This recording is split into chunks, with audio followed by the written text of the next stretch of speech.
మన ప్రతి పాపమునకు పరిహారం అనేది యేసుక్రీస్తు యొక్క రక్తంలో ఉంటుంది. పాపం నుంచి పరిహారం పొందాలి. అయితే రోమిలకు రాసిన పత్రికలో అక్కడ పౌలు చెప్తున్న మాటలను మనం చూసినట్లయితే, పౌలు రోమి పత్రిక చూస్తున్నాడు.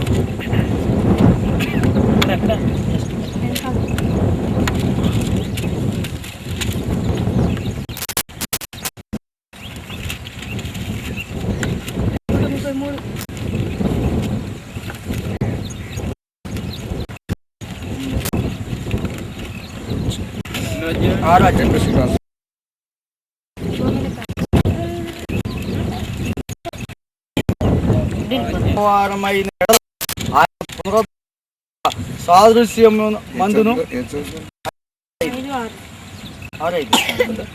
శరీరము మన స్వభావము ఆయన తీర్పు పొంది ఉన్నాడు.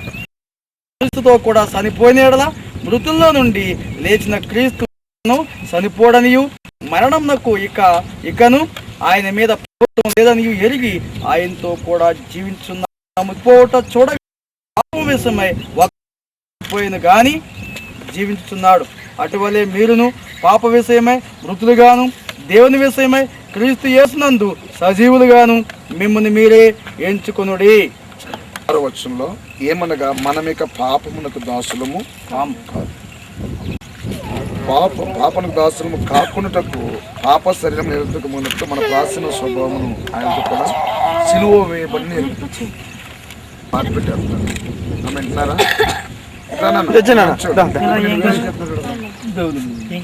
వింటున్నారమ్మా సిస్టర్? మీరు వచ్చింది బాప్తిజం తీసుకున్నారు. మీ ప్రతి పాపాన్ని చెరువులో పైన పాతి పెట్టబడుతుంది. ఎలా పాతి పెట్టబడుతుంది? ఎప్పుడైతే మిమ్మల్ని నీటిలో ముంచి పైకి లేపుతున్నారో అప్పుడు మీ ప్రతి పాపం కూడా దాంట్లో సమాధి చేయబడుతుంది.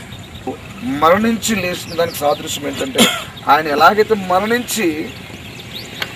మరణించిన తర్వాత ఆయన మరణించి సమాధి చేయబడిన సమాధిని ఉండిపోలేదు. ఆయన యొక్క ఉండిపోక తిరిగి మళ్ళీ 3వ రోజున సజీవంగా లేచాడు. అదే రీతిగా ఇప్పుడు మీరు పాపమును పాతి పెట్టేస్తున్నారు. ఇప్పుడు మీరు తెలియజేస్తున్నట్టుగా ధరించుకున్నారు. ఆటలతో పాటు నూతన జీవాన్ని మీరు ధరించుకున్నారు. మీరు పొందుతున్నారు. మీరు నూతనత్వాన్ని అంటే నూతనమైన సంవత్సరాలు మీరు పాత్రలు చేసుకున్నారో నాకు తెలియదు, కానీ ఇప్పుడు నిజంగా మీరు క్రీస్తులో పుడుతున్నారు. ఇప్పుడు మీరు కాబట్టి ఇప్పుడు దాకా లోకంలో ఉన్నాము, లోక శరీర సంబంధమైన ఆశలతో ఉన్నాము, ఈ లోక మర్యాదలను మనము చూసాము, మనుషుల మర్యాదను మనము చూసాము. కానీ మనుషులను కాదు ఇప్పుడు మనం చూసేది. ఎందుకంటే ఈ లోకంలో ప్రతి పాపం కూడా విడిచిపెట్టి ఇప్పుడు క్రీస్తుని మనం ధరించుకుంటున్నాం. పాపమంతా విడిచిపెట్టి క్రీస్తుని ధరించుకుంటున్నాం. కాబట్టి ఆయన చెప్తాడు ఎందుకంటే పాప శరీరము నిరర్ధకమగినట్లు మన ప్రాచీన స్వభావం ఆయనతో కూడా సిలువ వేయబడిన ఎరుగుతాం. ఎందుకంటే ఇప్పుడు మనము పాపం విషయంలో చనిపోతున్నాం. 7వ వచనంలో చెప్తాడంటే చనిపోయినటువంటి వారు, మనం పాపం చనిపోయిన వాళ్ళు, ఈ లోకం విషయంలో చనిపోయిన వాళ్ళు. అపోస్తుల కార్యములు 6వ అధ్యాయంలో అట్లా వస్తే అప్పుడు ఒక ఆయన కనపడుతున్నాడు.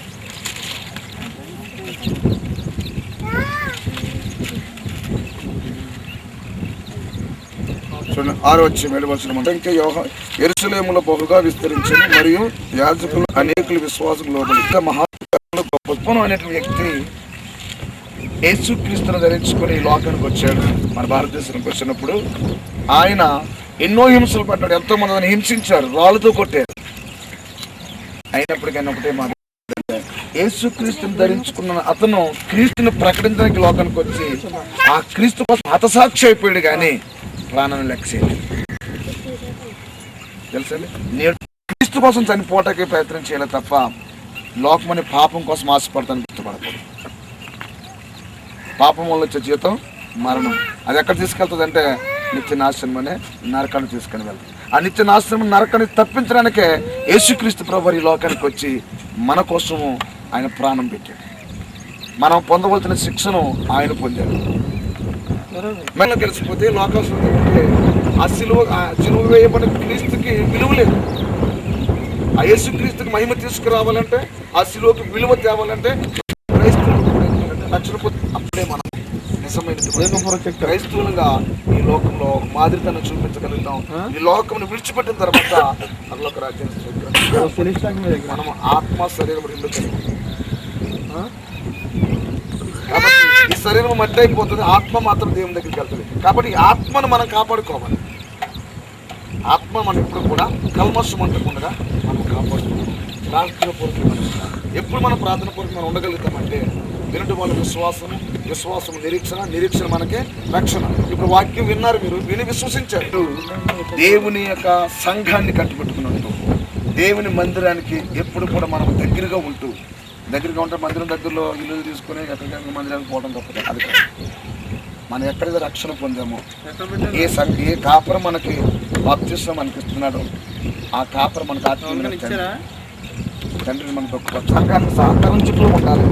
పైగా మనం సంపాదించిన ప్రతి దాంట్లో కూడా దశమ భాగమైనటువంటి దాన్ని దేవుని మందిరానికి మనం ఇవ్వాలి. అప్పుడు మన ఫలము పరలోక రాజ్యాలు ఎప్పుడు కూడా అది బ్యాంకులో డిపాజిట్ చేసుకున్నట్టు 5 సంవత్సరాలకి ఎంత 6 సంవత్సరాలు డబుల్ అవుతుంది. పోతుందంటే అది నీ పిల్లల వరకు కూడా వస్తుందంట. అది 5-6 సంవత్సరాలకు వచ్చి ఆగిపోయేది కాదు, డబుల్ అయ్యేది కాదు. అది తరతరముల వరకు కూడా నీకు వస్తుంది, నీ పిల్లలకు కూడా ఆ ఆశీర్వాదం దేవుని దగ్గర నుంచి వస్తుంది అనమాట. కాబట్టి సంఘంలో నమ్మకంగా ఉండాలి. దేవుని కొరకు మన రక్షణను పవిత్రంగా పరిశుద్ధంగా కాపాడుకోవాలి. బెడ్ మీద ఉండాలి, లేకుంటే దేవుని మందిరంలో ఉండాలి.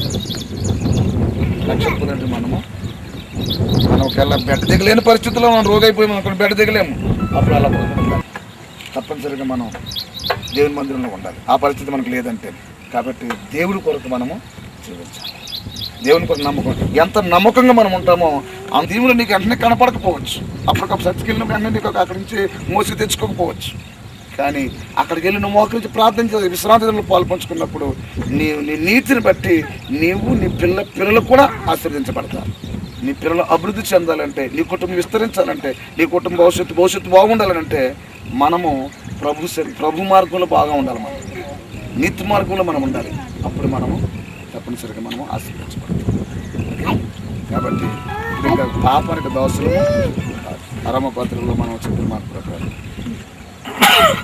హలో, మరి అప్పుడే అడిగాను వచ్చిస్తున్నారు కదా.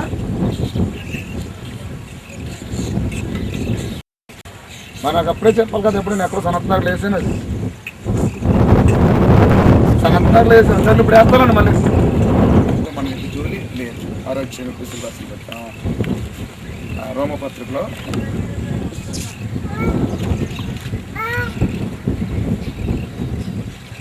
మనము క్రీస్తుతో కూడా చనిపోయిన మృతుల నుండి లేచిన క్రీస్తు 6వ అధ్యాయం 8వ వచనం. మనము క్రీస్తుతో కూడా చనిపోయిన మృతుల నుండి లేచిన క్రీస్తు ఇక్కడ చనిపోవడనియు మరణమునకు ఇకను ఆయన మీద ప్రభుత్వం లేదని ఎరిగి ఆయనతో కూడా జీవించదమని నమ్ముచున్నాము. చూసారా, మనం నమ్మేది ఏంటి? ఇప్పుడు పాపంలో చనిపోయి క్రీస్తు నెరవేర్చుకోవడం, క్రీస్తు కోసం క్రీస్తుతో జీవిస్తున్నామని నమ్మాలి. మనం ఆ నమ్మకము ఈ భూమి మీద కాపాడుకుంటేనే పరలోక రాజ్యాలు దాన్ని మనం సంపాదించుకోగలుగుతాం. శిలువ మీద దొంగ అప్పటికప్పుడు శిలువ మీద దొంగ పొందిన రక్షణ వేరు, నేడు ప్రజల రక్షణ పొందడం వేరు. ఎందుకంటే ఆ రోజుల్లో ఇంత సువార్త విస్తరణ లేదు. ఇప్పుడు ప్రతి ఇంటి మూలమూలకి కూడా మారుమూలలో కూడా సువార్త అవుతుంది. క్రీస్తు ఎరిగిన వాళ్ళు, మన క్రీస్తు ఎందుకు వచ్చాడు, ఎందుకు చనిపోయాడో తెలుసుకున్న వాళ్ళు. కాబట్టి ఇప్పుడు ఎప్పుడు చూద్దామని అనుకుంటాం కాదు. ఎప్పుడైతే సువార్త విన్నామో అప్పుడే మనం మారుమనసు, ఎప్పుడైతే మారుమనసుకున్నామో అప్పుడే క్రీస్తుని ధరించుకున్నాం. ఎప్పుడైతే క్రీస్తుని ధరించుకున్నామో ఇంక క్రీస్తుతో మనం జీవించడానికి మనము ముడివేయబడాలి. అంటే ఇప్పుడు మన క్రీస్తుకి ఏమని చేయబడ్డాం? ప్రధానం చేయాలి.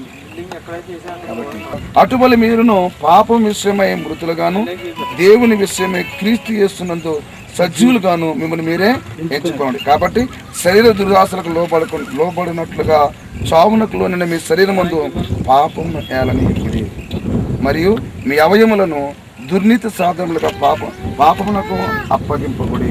అయితే ధర్మశాస్త్రంలో వారు కారు లేదు. పాపాన్ని మీరు ఏం చేశారు? సిలువ వేశారు.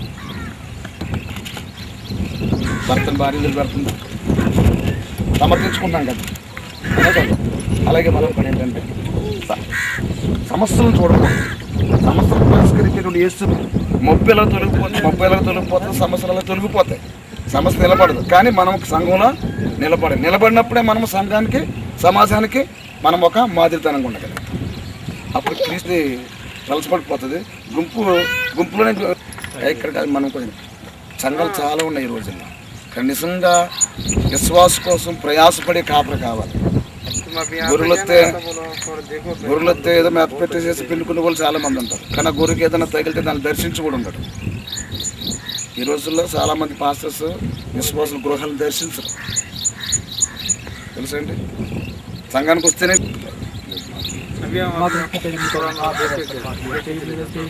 నీకు వందనాలు, స్తోత్రాలు, ఈ ఉదయకాల శ్రమని సన్నిధికి వచ్చిన వాళ్ళు జ్ఞాపకం చేసుకునండి. భారతదేశానికి స్వతంత్రం వచ్చింది, కానీ మానవుడికి నా తండ్రి పాపం నుంచి నిజమైన స్వతంత్రం పొందుకోలేకపోతున్నాడు. పాపం నుంచి విడుదల పొందిన ప్రభా, వారు జన్మ కర్మ పాపం నుంచి విడుదల పొంది నిజమైనటువంటి పరలోకపు స్వాతంత్రాన్ని ధరించుకుంటానికి, స్వాతంత్రాన్ని పొందుకోవటానికి, నిర్మమైన పరలోక రాజ్యానికి స్వతంత్రులు అవ్వటానికి ఇష్టపడ్డారు. పాపమే కాకుండా ఈ లోకమనే పాపం నుంచి కూడా విడుదల పొందుకున్నారు అనేటువంటి గొప్ప సంతోషం నిర్మిస్తున్నాం. అందరూ పట్టిస్తున్నాం. కుమారి ప్రతి పాపం ఇక పాపమునకు దాసుడు కాక క్రీస్తుకు దాసుడని ఎదుగునంత ప్రభా నీ కొరకు నమ్మకంగా జీవించాలని గొప్ప ఎవరైతే ప్రభా పశ్చాత్తాప తీర్మానం మీద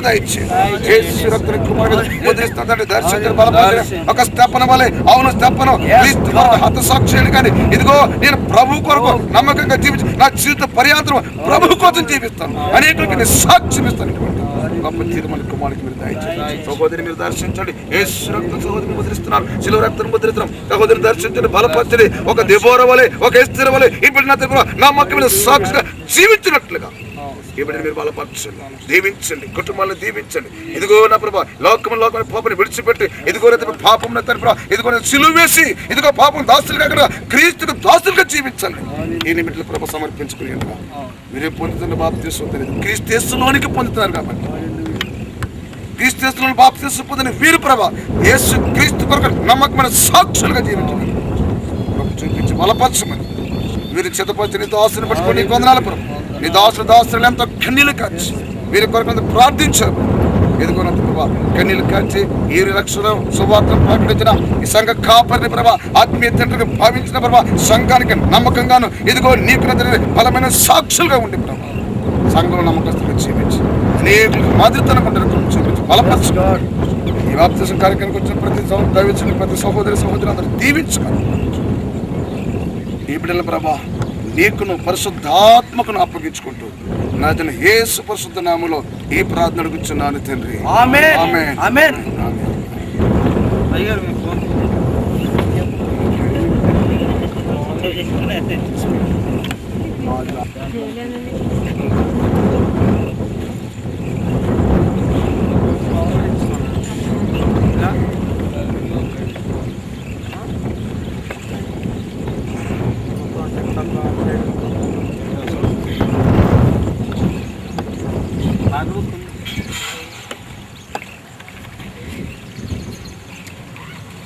తెరవబడేను నా మనోనేత్రము, తెరవబడేను నా మనోనేత్రము, రమ్ము ఈ సంతోషము నీకు కావలనా, ఈ సంతోషము నీకు కావలనా. మొత్తం రెడీ చేయండి, బ్లాక్ స్క్రీన్ మొత్తం రెడీ చేయండి, ఫ్లాగ్ రెడీ చేయండి. మారాలి